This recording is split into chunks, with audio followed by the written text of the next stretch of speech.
Today, the topic is investment. In this presentation, we are going to cover meaning of investment, components of investment, types of investment, determinants, factor influencing investment, measures to stimulate investment, importance of investment, references, and in the end, frequently asked question. Introduction. In an economy, levels of national income and employment in the short period depend upon the level of aggregate demand. अर्थव्यवस्था में राष्ट्रीय आय और रोजगार का स्तर short period में कितना होगा किस पे डिपेंड करता है एग्रीगेट डिमांड पर. There are two components of aggregate demand, consumption and investment. In the short period consumption remains stable. Aggregate demand can be increased by increasing investment. More investment means more aggregate demand and more income and employment. कुल मांग के दो components पाए जाते हैं, consumption और investment. Short period में उपभोग कंजम्पशन स्टेबल रहता है, उसमें कोई चेंज नहीं होता. एग्रीगेट डिमांड को हम कैसे इंक्रीज कर सकते हैं? By increasing investment. More investment means more aggregate demand और उससे आय और एम्प्लॉयमेंट बढ़ जाता है. Investment occupies a significant place in Keynesian theory of employment. Investment brings changes in aggregate demand as well as in aggregate supply. Investment is a flow variable. It is most volatile factor of aggregate demand and it leads to fluctuations in the economy. Investment, Keynesian theory of employment में इसका significant place है. Investment से कुल मांग और कुल पूर्ति दोनों में परिवर्तन आता है. Investment volatile factor है जिसके कारण से इकोनॉमी में क्या होता है? फ्लक्चुएशंस होती हैं. What is investment? Investment refers to expenditure on the purchase of such goods which enhance production capacity in the domestic economy. एक पर्सन के लिए, एक इंडिविजुअल के लिए इन्वेस्टमेंट गोल्ड में इन्वेस्ट करना, गोल्ड में खर्च करना, शेयर्स एंड बॉन्ड्स खरीदना, घर खरीदना इन्वेस्टमेंट माना जाता है. पर इकोनॉमिस्ट में इन्वेस्टमेंट का मीनिंग डिफरेंट है. इन्वेस्टमेंट का मतलब है उन गुड्स पे खर्च करना जिससे क्या होता है? इकोनॉमी में प्रोडक्टिव कैपेसिटी एनहांस होती है, प्रोडक्टिव कैपेसिटी बढ़ती है, उसे इन्वेस्टमेंट कहा जाता है. I is equal to delta K. I stands for investment is equal to, जब इन्वेस्टमेंट होता है तो कैपिटल स्टॉक में चेंज होगा. Definition. According to Peterson, investment expenditure includes expenditure for producers' durable equipments, new constructions and change in inventories. Peterson कहते हैं investment expenditure में हम क्या इंक्लूड करते हैं? प्रोड्यूसर्स के ड्यूरेबल इक्विपमेंट्स को, नई कंस्ट्रक्शंस को और इन्वेंट्रीज में जो चेंज होता है उसे इन्वेस्टमेंट में इंक्लूड किया जाता है. For example machinery, tools, trucks, computer software, swing machine, अगर किसी बुटीक में है, रोड्स एंड ब्रिजेस, इन सब पे होने वाले खर्च को क्या कहा जाता है? इन्वेस्टमेंट कहा जाता है. Now components of investment. First component, 3 components हैं. First component is business fixed investment. Second component is investment on business inventories. Third component is investment on residential construction. तो ये तीनों कंपोनेंट्स हैं. Now business fixed investment. What business fixed investment refers to the expenditure on fixed assets which are repeatedly used in the process of production over many years and which are generally of high value. Business fixed investment किसे कहा जाता है? ये वो expenditure है जो fixed assets पे किया जाता है और ये फिक्स्ड एसेट्स प्रोडक्शन में बार बार यूज होते हैं और ये हाई वैल्यू के होते हैं. ये assets they get depreciated as used over time. जब हम इन्हें प्रोडक्शन में बार बार यूज करते हैं तो ये डेप्रिशिएट हो जाते हैं. But these assets are required for expansion, modernization and diversification of business. Example of this investment is plant पे जो investment हुआ, machinery पे जो investment हुआ, factory building पे, equipment पे जो खर्च किया जाता है, उसे business fixed investment कहा जाता है. For example, टेक्सटाइल इंडस्ट्री में आप बहुत सारी मशीन्स देखते हो. उन मशीन्स पे किए जाने वाला खर्च क्या कहते हैं? उसे business fixed investment. Cloth cutting machine है, स्पिनिंग मशीन है, आपके पास निटिंग मशीन है, जितनी भी ये मशीन्स हैं, इन पे होने वाले खर्च को क्या कहा जाएगा? Business fixed investment. इसके दो डिटर्मिनेंट्स हैं, real rate of interest and business expectations. What is real rate of interest? It refers to nominal rate of interest में से हम क्या माइनस कर दें? एक्सपेक्टेड रेट ऑफ इन्फ्लेशन, उसे क्या कहा जाएगा? Real rate of interest. Investment real rate of interest के साथ कैसे रिलेटेड है? इनवर्सली रिलेटेड है. Lower real rate induces higher expenditure on fixed assets by the entrepreneur. अगर रियल रेट ऑफ इंटरेस्ट कम होगी तो एंटरप्रेन्योर के द्वारा अधिक खर्च किया जाएगा फिक्स्ड इन्वेस्टमेंट पे. Now business expectations. Business expectations किसे कहा जाता है? इसमें एंटरप्रेन्योर फोरकास्ट करता है फ्यूचर स्टेट ऑफ मार्केट, कि आगे फ्यूचर में डिमांड इंक्रीज होगी या नहीं होगी. अगर फ्यूचर में डिमांड इंक्रीज होगी तो वो क्या करेगा? वो अधिक इन्वेस्टमेंट करेगा. Now second component is investment on business inventories. Business inventories refers to desired accumulation of stock. जब इस पे इन्वेस्ट किया जाता है तो क्या होगा? फिनिश्ड गुड्स के स्टॉक में चेंज हो सकता है, अनफिनिश्ड गुड्स के स्टॉक में change, and change in the stock of raw material. Raw material, for example, अगर बेकर ने इन्वेस्ट किया है इन्वेंट्रीज पे तो रॉ मटेरियल उसके लिए क्या है? Oil and sugar. हम लोग टेक्सटाइल इंडस्ट्री का एग्जांपल दे रहे हैं तो टेक्सटाइल इंडस्ट्री में थ्रेड पे, यार्न पे, डाइस पे, केमिकल्स पे, फैब्रिक पे जो एक्सपेंडिचर होता है, जो खर्च होता है, उसे क्या कहा जाता है? Investment on business inventories. अगर हम इसे कंपेयर करें फिक्स्ड इन्वेस्टमेंट के साथ में तो there is less investment on inventories when compare to fixed investment. पर ये कौन सा कंपोनेंट है?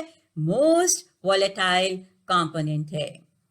अगर रॉ मटेरियल मार्केट में नहीं आता तो उस प्रोडक्ट की सप्लाई नहीं हो सकती.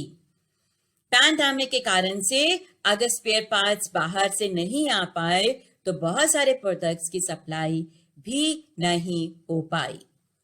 अगर फ्यूचर में रिसेशन को सोचा जाता है, डर है कि रिसेशन होगा फ्यूचर में, तो इन्वेस्टर्स क्या करेंगे? They will not accumulate inventories. High rate of interest पे क्या होगा? इन्वेंट्रीज के लिए कॉस्ट ज्यादा देनी पड़ेगी एंटरप्रेन्योर को, इसलिए हाई रेट ऑफ इंटरेस्ट पर भी क्या होगा? कम इन्वेस्टमेंट किया जाएगा इन्वेंट्रीज पे. रेजिडेंशियल इन्वेस्टमेंट हेडिंग से क्लियर हो रहा है कि लोग कंस्ट्रक्शन पर, बाइंग कंस्ट्रक्शन पे जो खर्च करते हैं या नए घर खरीदते हैं, उस इन्वेस्टमेंट को रेजिडेंशियल इन्वेस्टमेंट कहा जाता है। Now types of investment, different types हैं, financial investment and real investment, induced investment and autonomous investment, private investment and public investment, gross investment and net investment, ex ante investment and exposed investment.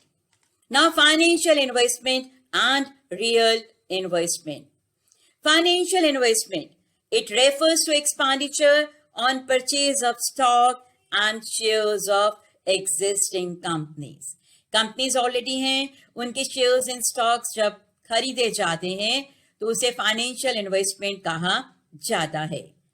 This investment is significant from individual point of view कि एक person के assets increase हो जाते हैं, but in the economy assets remain the same, so of no significance from economy point of view. Economy point of view से क्या होता है, सिर्फ एसेट्स का ट्रांसफर होता है। फॉर एग्जाम्पल, अगर तुम मेरे से कार खरीद रहे हो तो कार का नंबर ऑलरेडी उतना ही रहेगा, इकोनॉमी के पॉइंट ऑफ व्यू से कोई चेंज नहीं होगा, पर ऑनरशिप कार की आपके पास चली जाएगी, तो individual assets will increase but economy के एसेट्स उतने ही रहेंगे। Same is with spinning machine, तुमने मेरे से खरीदी तो इंडिविजुअल ऑनरशिप में चेंज होगा, ठीक है, ट्रांसफर ऑफ एसेट्स होंगे, पर इकोनॉमी के एसेट्स में कोई भी चेंज नहीं होगा। It is known as financial investment. Now real investment, real investment किसे कहा जाता है, वो इन्वेस्टमेंट से जिससे क्या होता है, इकोनॉमी की प्रोडक्टिव कैपेसिटी जो है वो बढ़ती है। फॉर एग्जाम्पल, आप नई कार खरीद रहे हो, नई स्पिनिंग मशीन खरीद रहे हो, it will add to the production capacity, इसे क्या कहा जाएगा, रियल इन्वेस्टमेंट कहा जाएगा। Now induced investment and autonomous investment. Induced investment उस इन्वेस्टमेंट को कहा जाता है which is earned by income and profit, कि इनकम बढ़ती जा रही है और इन्वेस्टमेंट भी इंक्रीज हो जाएगा। इस पॉइंट पर इतनी इनकम इंक्रीज हो गई है और इन्वेस्टमेंट भी इंक्रीज हो गया है। कुरिहारा के अकॉर्डिंगली, जब इनकम बहुत कम होती है, at a very low level of income, investment क्या हो सकता है, इन्वेस्टमेंट नेगेटिव भी हो सकता है। Autonomous investment, autonomous investment which is independent of the level of income और आउटपुट। इन्वेस्टमेंट में कोई चेंज नहीं होगा अगर नेशनल इनकम और आउटपुट में चेंज हो रहा है, बट इन्वेस्टमेंट में कोई भी चेंज नहीं होता। इस तरह का इन्वेस्टमेंट कौन करता है, गवर्नमेंट के द्वारा किया जाता है, जैसे पावर, ट्रांसपोर्ट, कम्युनिकेशन, इस तरह का खर्च जो है वो ऑटोनोमस इन्वेस्टमेंट होता है। केन्स ने अपनी थ्योरी में जिस इन्वेस्टमेंट की बात की, that is a autonomous investment. Now private investment and public investment. Private investment वो इन्वेस्टमेंट है which is made by private individuals, और क्या मोटिव होता है, टू अर्न प्रॉफिट। अगर आप कल को टेक्सटाइल इंडस्ट्री सेटअप करते हो तो ये कौन सा इन्वेस्टमेंट होगा, प्राइवेट इन्वेस्टमेंट, और आपका ऑब्जेक्टिव क्या होगा, गोल क्या होगा, to earn profits.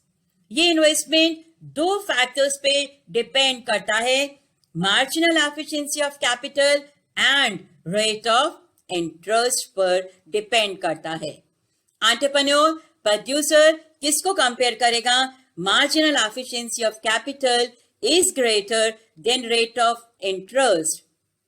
In this case, more private investment will be made. और अगर marginal efficiency of capital is less than rate of interest, then there will be no private investment. Public investment. Public investment कौन करता है, central, state and local self government के द्वारा किया जाता है। ये प्रॉफिट मोटिव के लिए नहीं किया जाता और इसके पीछे क्या ऑब्जेक्टिव होता है? लोगों का कल्याण करना, पब्लिक वेलफेयर करना। गवर्नमेंट हेल्थ पे, एजुकेशन पर जो रोड्स पे खर्च करती है वो क्या करती है? पब्लिक वेलफेयर के लिए।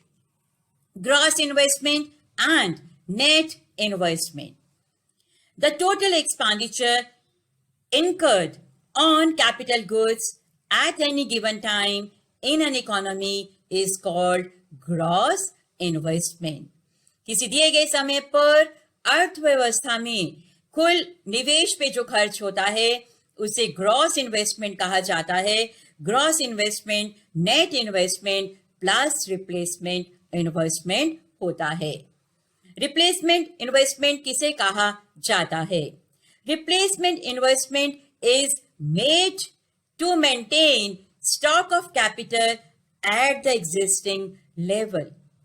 आपके पास एक स्पिनिंग मशीन है, अगर वो खराब हो जाती है, उसकी रिपेयर करनी है, उसको रिप्लेस करना है, उस पे होने वाला जो खर्च है उसे क्या कहा जाएगा? Replacement investment. क्लासरूम में चेयर खराब हो जाती है, डैमेज हो जाती है, उसको रिपेयर करना है या उसको ठीक करना है, तो उस पे होने वाले खर्च को क्या कहा जाएगा? Replacement investment. नेट इन्वेस्टमेंट, अगर आपने अपनी इंडस्ट्री में नई स्पिनिंग मशीन लेकर आए हो, उस पे होने वाले खर्च को क्या कहा जाएगा? Net investment. तो नेट इन्वेस्टमेंट क्या है? एडिशन है stock of real capital assets का। तो ग्रॉस इन्वेस्टमेंट में से अगर हम रिप्लेसमेंट इन्वेस्टमेंट को माइनस कर देते हैं तो it will be net investment. Anti investment, it is a planned investment intended to make. When the entrepreneurs make investment according to a definite plan in order to achieve a definite objective. कल को अगर आप textile industry set करते हो तो आप profit कमाने के लिए सेटअप करते हो और एक डेफिनेट प्लान होगा जिसके अकॉर्डिंगली आप खर्च करोगे, उसे एक्स-एंटी इन्वेस्टमेंट कहा जाता है। फॉर एग्जाम्पल, आपने प्लान किया कि डेली आप 5 आवर्स पढ़ोगे तो that is a x-anti concept, पर आप डेली 5 आवर्स नहीं पढ़ पा रहे हो, 3 आवर्स पढ़ पा रहे हो, तो that is a exposed concept. तो एक्स-एंटी इन्वेस्टमेंट किस पे डिपेंड करता है?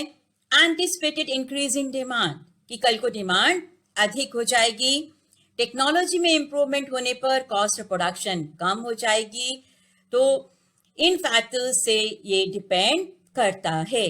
For example, college canteen plan करती है, एक ऑनर जो है वो खर्च करता है कि कल को 5000 स्टूडेंट्स आएंगे, कैंटीन में खर्च करेंगे, बट एक्चुअल में क्या है? एक्चुअल में अगर 1000 स्टूडेंट्स ही कैंटीन में जाते हैं तो एक्सपोज्ड इन्वेस्टमेंट करना पड़ेगा उसको अपने सामान को एक्यूमुलेशन ऑफ स्टॉक के लिए उसे खर्च करना होगा। ये क्यों हो सकता है? सडन फॉल इन डिमांड, मांग कम हो गई है, इसके लिए आपको खर्च करना पड़ता है, तो ये एक्चुअल इन्वेस्टमेंट इसे कहा जाता है। इन्वेस्टमेंट के 2 डिटर्मिनेंट्स हैं, number 1 is rate of interest and number 2 is marginal efficiency of capital. Marginal efficiency of capital किसे कहा जाता है? Expected rate of return on a new investment, कि जब हमने इन्वेस्ट किया तो उससे कितना हमें रिटर्न मिलेगा। कुरिहारा कहते हैं कि marginal efficiency of capital is the ratio between prospective yield of additional capital goods and their supply price. Marginal efficiency of capital के 2 डिटर्मिनेंट्स हैं, number 1 is prospective yield and number 2 is supply price of a capital asset. What is prospective yield? Aggregate of annual return expected from a capital asset over its lifetime is called prospective yield. एक machine for example अगर 10 years उसकी life time है तो annual return कितना हम expect करते हैं, उन 10 years में एनुअल रिटर्न को हम टोटल कर लेंगे, that is the prospective yield. What is supply price? The supply price of a capital asset is the cost of producing of a new asset of that kind, not the cost of an existing asset. It is assumed as fixed in the short period. Supply price किसे कहा जाता है? किसी भी capital asset की supply price क्या है? उस एसेट की कॉस्ट को सप्लाई प्राइस नहीं कहा जाता. जो एग्जिस्ट कर रहा है एसेट, बिल्कुल वैसा एसेट अगर हमें लाना हो तो उसकी कॉस्ट क्या होगी? फॉर एग्जाम्पल, आपके पास क्लॉथ कटिंग मशीन है, तो उसकी कॉस्ट को सप्लाई प्राइस नहीं कहा जाता है. जो आपके पास मशीन है, बिल्कुल वैसी मशीन लाने की क्या खर्च करना पड़ेगा, क्या कॉस्ट आएगी, उसे सप्लाई प्राइस कहा जाता है. फॉर एग्जाम्पल, क्लासरूम है, क्लासरूम को बनाने के लिए जो एक्सपेंडिचर हुआ, that is not the supply price. Same classroom तुम्हें बनाना है, उस वैसा ही क्लासरूम बनाने के लिए जो खर्च करना पड़ता है उसे क्या कहा जाता है? जो अमाउंट आएगा खर्च करने का, that is the supply price. Rate of interest. Interest is the cost of money invested. According to Keynes, rate of interest is determined by demand for money and supply of money. Supply of money क्या होता है? Short period में constant रहती है. So it is the demand for money जो rate of interest को determine करती है. और demand for money according to Keynes liquidity preference पे डिपेंड करती है. Factors influencing investment. कौन से फैक्टर्स हैं?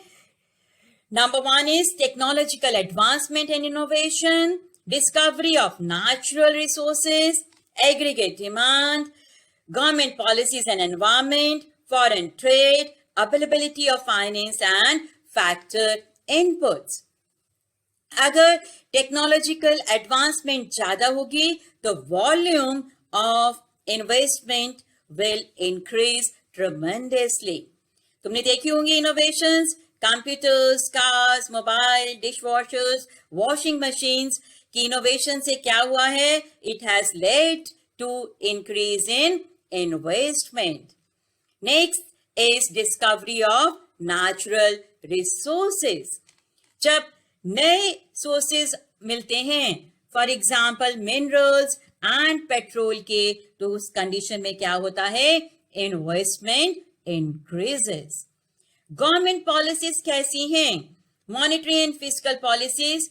अगर गवर्नमेंट के द्वारा डियर मनी पॉलिसी को अडॉप्ट किया जाता है, क्रेडिट कम होगा और इन्वेस्टमेंट कम होगा. और अगर चीप मनी पॉलिसी को अडॉप्ट किया जाता है तो इन्वेस्टमेंट एक्सपैंड होगा. मोर टैक्सेस मीन्स लेस इन्वेस्टमेंट और मोर सब्सिडीज मीन्स मोर इन्वेस्टमेंट होगा. Next factor is foreign trade. अगर फॉरेन ट्रेड एक्सपैंड होता है तो इन्वेस्टमेंट पे क्या होता है? It will have a favourable effect on investment. और अगर फॉरेन ट्रेड कम होता है तो इन्वेस्टमेंट पे अनफेवरेबल इफेक्ट होता है. कम विदेशी व्यापार होगा तो निवेश कम होगा. कुल मांग, एग्रीगेट डिमांड. अगर एग्रीगेट डिमांड बढ़ रही है, if aggregate demand is increasing, continuously increasing, population बढ़ने के कारण से बढ़ रही है, या नए एरियाज एक्सपैंड हो रहे हैं, टेरिटोरियल एक्सपेंशन हो रहा है, तो इन्वेस्टमेंट क्या होता है? इन्वेस्टमेंट बढ़ेगा. Investment is stimulated. Availability of finance and factor inputs. अगर फाइनेंसेस ज्यादा हैं तो क्या होगा? अगर मार्केट में फाइनेंसेस जो हैं वो ज्यादा मिल रहे हैं तो क्या होगा? उसका इफेक्ट क्या होगा? इन्वेस्टमेंट पे गुड इफेक्ट होगा। और अगर फॉरेन कैपिटल आसानी से मिल जाती है तो क्या होगा? Investment will increase. अगर मार्केट में ट्रेन्ड एंड स्किल्ड वर्कर्स आसानी से मिल जाते हैं तो इन्वेस्टमेंट विल बी मोर। अगर दूसरे इनपुट्स लाइक रॉ मटेरियल बहुत आसानी से मिल जाता है देन इन्वेस्टमेंट क्या होगा? Investment will be more. Next point is environment.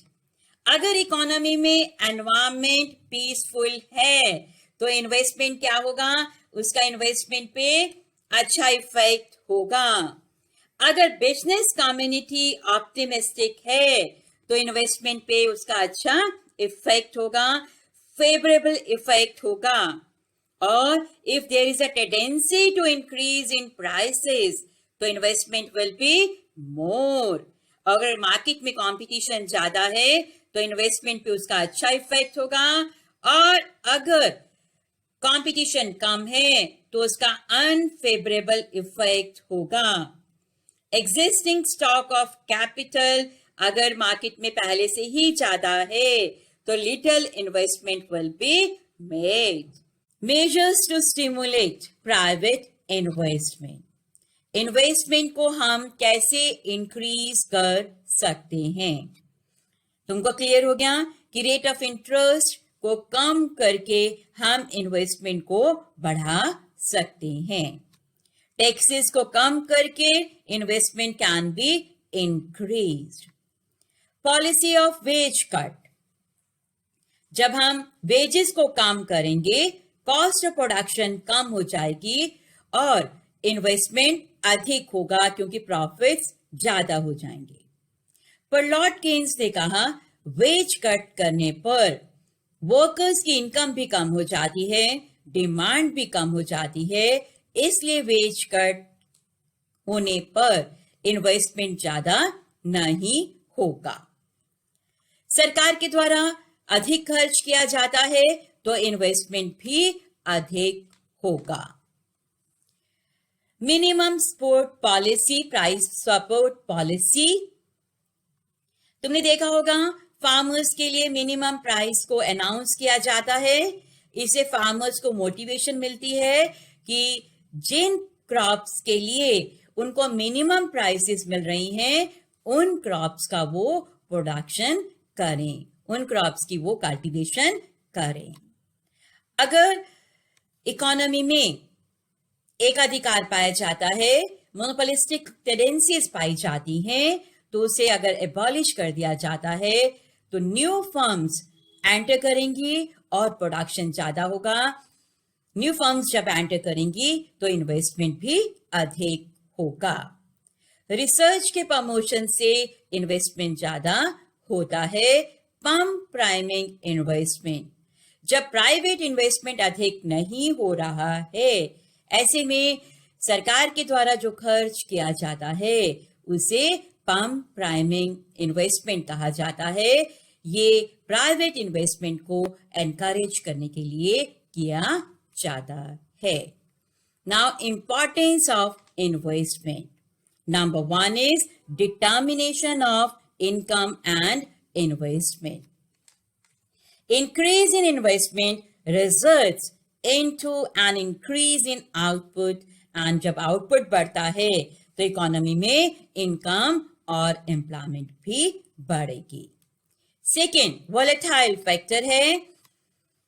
Volatile factor economy में अगर इंक्रीज होता है इन्वेस्टमेंट या कम होता है उससे इकोनॉमी में फ्लक्चुएशंस आती हैं और इन फ्लक्चुएशंस को ट्रेड साइकिल्स कहा जाता है। Economic development. Investment economic development में सिग्निफिकेंट कंट्रीब्यूशन देता है क्योंकि इन्वेस्टमेंट एग्रीगेट सप्लाई और एग्रीगेट डिमांड इन दोनों को क्या करता है? इन दोनों को इफेक्ट करता है। These are the references for this presentation. In the end, there are frequently asked short questions as well as long questions. It was all about investment. Thank you.